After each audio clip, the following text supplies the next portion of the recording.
Hey, it's recording? Yeah. Hey, what's happening? Thank you for joining me today. And today we're going to talk about outside the box training or ancestral training. And so this is a very strong concept that we use. We always say this is one of the things that, kind of separates us from the rest of the crowd. And ancestral training, what does that mean? And so we live our lives in boxes. We have a house box, we have a car box, we have a room box, we have a work box. So you start your day off in your house box and you hop in your car box. It's in your garage box. And maybe you were even woke up in a room box, to go into your bigger house box where the garage box is and the car box is inside of that other box. And then you drive in that car box over to your work box, and in that work box is your office box or even a cubicle box, which are literally boxes. And then you hop back into your car box and you go to a gym box. And so we ask ourselves, this is associated with our negative training. And so our body has been trained negatively because, we didn't have these boxes, 200 years ago or even 100 years ago. Back then, our bodies interfaced with an environment that was nature, where we were demanded to climb, roll, crawl, run, lift, swim. And so we ask ourselves, is the gym box? We've talked about negative training before, and those are kind of related to all those other boxes. But is the gym box itself a positive box?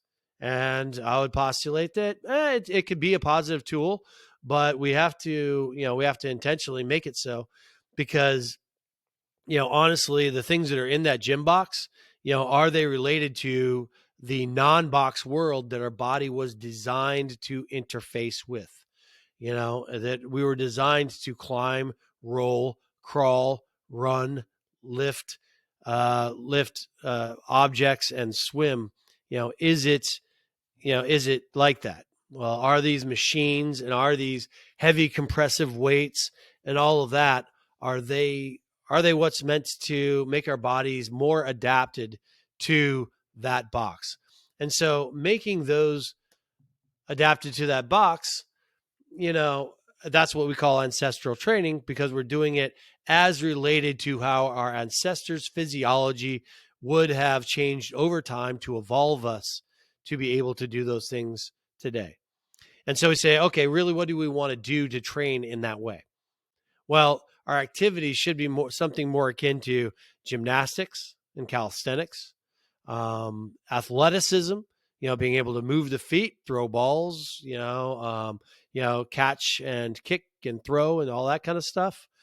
Lift inefficient objects, not efficient objects. So a barbell is a very efficient object, but our body should be demanded to lift inefficient objects, not necessarily efficient objects. And we'll go over that more one-on-one in some of our one-on-one sessions. We'll describe that. And so we need to eliminate barriers, physical barriers, to being able to do the above. And that's what restorative training is about.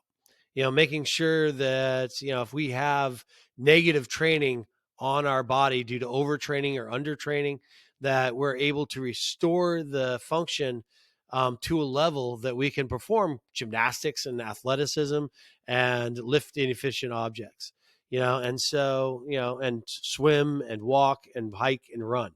And so we need to be able to restore that. And so how do we do that? We do that through, the basic restorative training exercises that we're going to go over.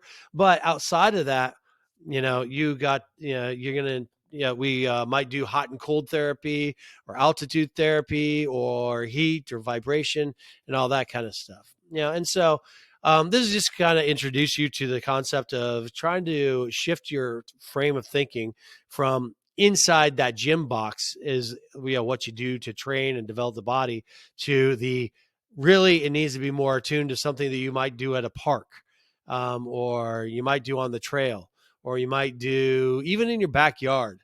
But it's done intentionally. It can be done in the gym too. It just has to be done intentionally with respect to what our bodies have been designed to do. So thank you very much. And I hope you liked our lesson, and we'll see you on the next one.